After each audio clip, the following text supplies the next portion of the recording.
السلام عليكم ورحمة الله وبركاته. اليوم سوف أشرح لكم نظرية الانفجار العظيم.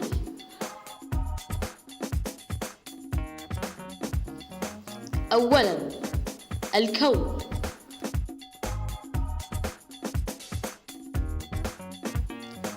الكون فضاء شاسع لا متناهي من الأجرام السماوية المنتمية إلى عدد لا نهائي من المجرات. المجرة هي وحدة بناء الكون، وهي تتكون من آلاف الملايين من النجوم والسدم. حسب نظرية الانفجار العظيم، نشأ الكون من حالة كثيفة وحارة جدا، ثم بدأ بالتمدد والتوسع دافعا المجرات بعيدا عن بعضها. يمكننا تقدير عمر الكون وهو 20 بليون سنة تقريبا. قال تعالى: والسماء بنيناها بأيد وإنا لموسعون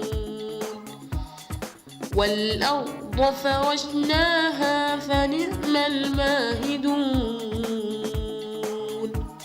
صدق الله العظيم.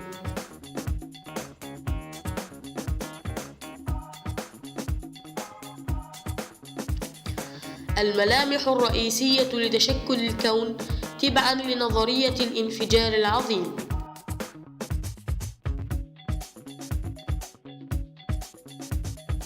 قبل الانفجار العظيم بلحظات كان هناك غبار وإلكترونات.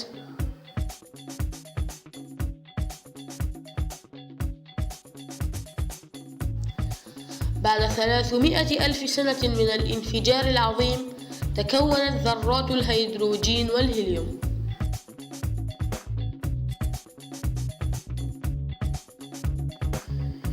بعد مليار سنة من الانفجار ظهرت أولى النجوم والمجرات. بعد 14 مليار سنة من الانفجار العظيم يظهر الكون كما نراه الآن. ثانياً، نظرية الانفجار العظيم. تعريف نظرية الانفجار العظيم: هي نظرية تطرح تفسيراً لتكون الكون وتنص على أن الكون كان عبارة عن دقائق من الغبار والإلكترونات، والتي تجاذبت فيما بعد لتكون غيمة سديمية مع حرارة هائلة جداً، مما أدى لتفجرها وإنتاج حرارة هائلة جدا. تعزو نظرية الانفجار العظيم بداية نشأة الكون إلى ذرة سوبر فريدة أطلق عليها اسم المتفردة الكونية، والتي بدأ منها الانفجار. تلا الانفجار الضخم تكون منطقة كرة اللهب الضخمة، والتي كان يبلغ قطرها 10 مرات تقريبا قدر الشمس. بعدها بدأت الغازات والغبار في تكوين منطقة أشبه بالسحب، والتي تكونت فيها المجرات الأولى. ثم تكونت منطقة تضم الأجسام شبه النجمية، وهي مجرات قديمة جدا تآكلت وتقلصت مادتها، حيث تطلق إشعاعات غزيرة. وبعدها منطقة أيضا تضم مجرات نشطة تطلق إشعاعات.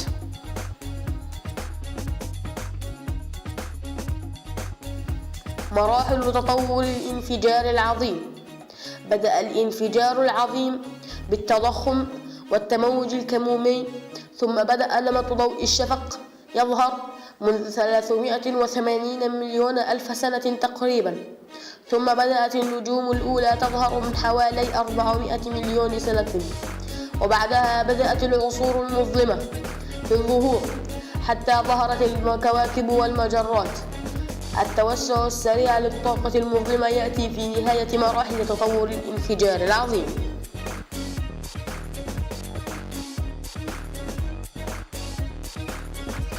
ثالثاً، نشأة العناصر الأولى.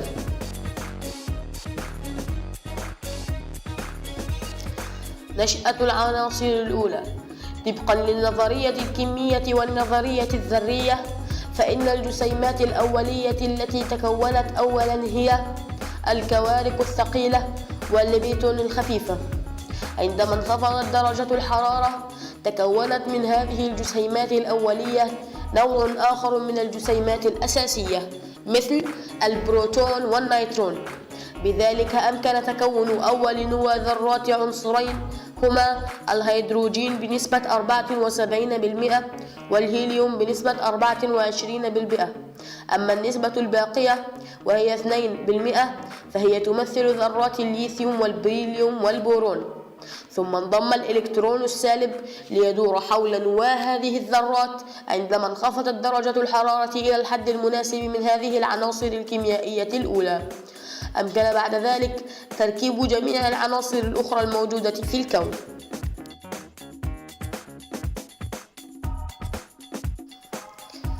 نسبة الهيدروجين في الكون والتي تمثل 74%.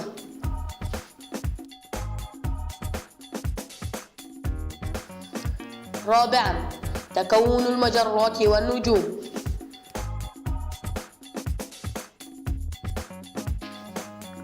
تكون المجرات والنجوم. إن المكون الأول للكون هو غاز الهيدروجين بالغ الحرارة ونيترونات وجسيمات مختلفة والتي استمرت في التمدد والتبرد مما كون الهيليوم ثم العناصر الأخرى المعروفة. كانت في بعض المناطق كثافات أعلى من الأخرى نتيجة لعوامل غير معروفة مما أدى إلى تكون نقاط بها تكثف تجاذبي غير عادي، وأدى ذلك إلى تكون المجرات الهائلة. وتختلف المجرات في كتلتها وبالتالي تختلف في سرعة حركتها حول مركزها، ونتيجة هذه الحركة الدورانية تأخذ المجرات شكلا مفلطحا ويكون محور دورانها عموديا.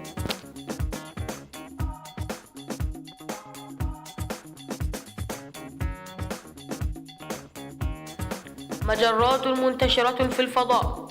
تبين هذه الصورة انتشار المجرات وتوسعها في الفضاء.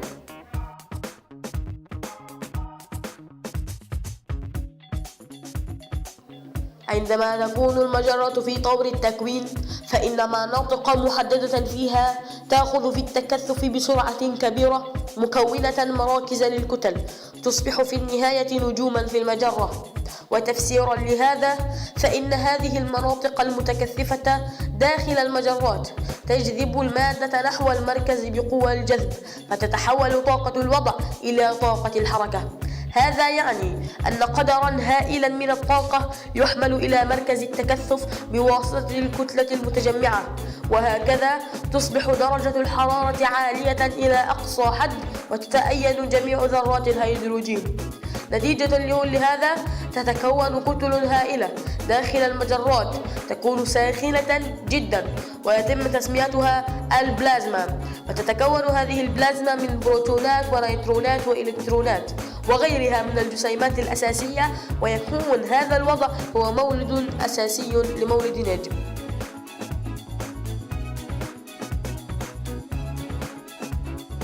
مجرة درب التبانة. هذه الصورة تبين مجرتنا وهي مجرة درب التبانة والتي تشكل مجرة من المجرات التي تكونت في هذا الكون. خامسا، الفرضية السديمية.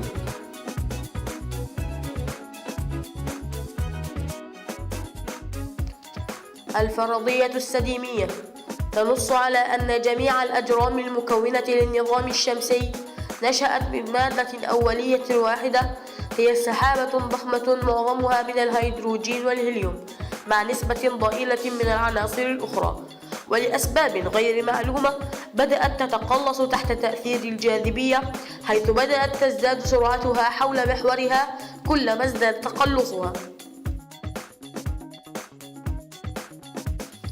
مراحل تكون الفرضية السديمية. تبين هذه الصورة 5 مراحل لتكون الفرضية السديمية. أولها سحابة ضخمة من الهيدروجين والهيليوم، ثم بدأت هذه السحابة بالتقلص تحت تأثير الجاذبية، والذي أدى إلى ازدياد سرعتها مع ازدياد تقلصها.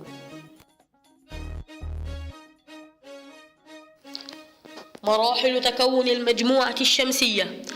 أخذت السحابة شكل القرص المفلطح، وتكونت دوامات هوائية كانت أنوية الكواكب المختلفة، وأدى انجذاب الجزء الأكبر من المادة لمركز هذه الكتل الدوارة إلى تكون الشمس البدائية. وبعد تكون الشمس البدائية انخفضت درجات الحرارة داخل القرص، فتكثفت المواد المكونة من الحديد والنيكل وتصلبت، ثم تلتها العناصر المكونة للمواد الصخرية، وباصطدام هذه القطع تجمعت في شكل أجسام أكبر حتى وصلت خلال عدة ملايين من السنين إلى أحجام الكواكب، وبالطريقة نفسها تكونت الأجرام السماوية.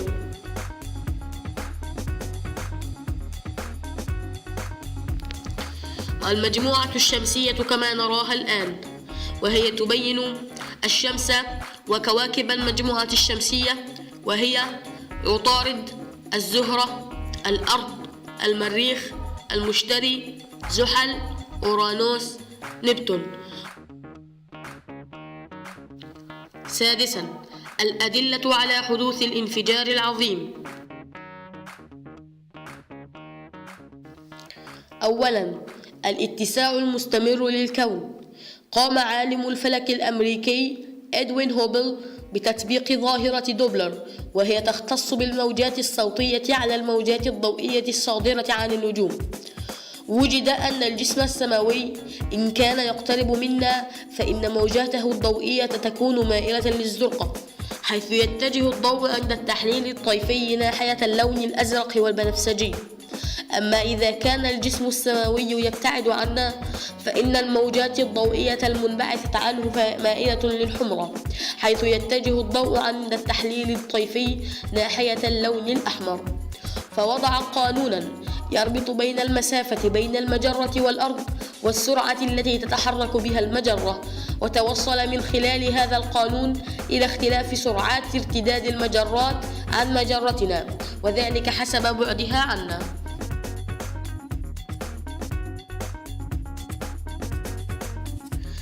توسع الكون وحركة المجرات بعيدا عن بعضها البعض، ويدل ذلك على ظاهرة إزاحة الطيف الأحمر. وتبين هذه الصورة توسع الكون أو تمثالا لتوسع الكون، فأن الكون كان صغيرا جدا وكانت المجرات قريبة جدا من بعضها، ثم بدأت المجرات في أن تبتعد عن بعضها حتى أصبح الكون كما نراه الآن.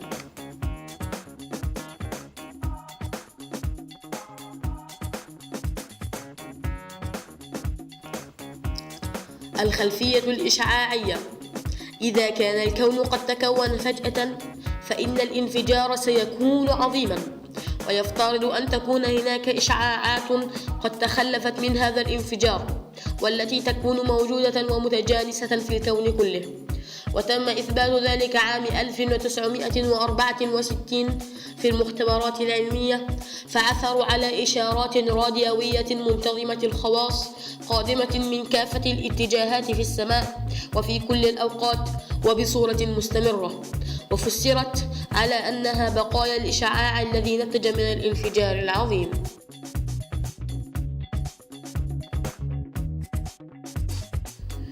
الأشعة الكونية الموجودة في الكون، والتي يعتقد أنها ناشئة بشكل أساسي بسبب الانفجار العظيم.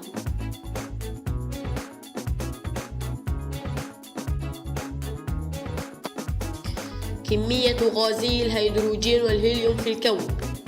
تشير الدراسات الحديثة إلى أن غاز الهيدروجين يشكل 74% من مادة الكون، أما غاز الهيليوم فيشكل نسبة 24% من مادة الكون، أي أن مجموع كليهما يساوي 98% من مادة الكون. بقية العناصر تساوي 2%، وهذا يدعم نظرية الانفجار العظيم التي أثبتها العالم جورج كامب بطريقة حسابية.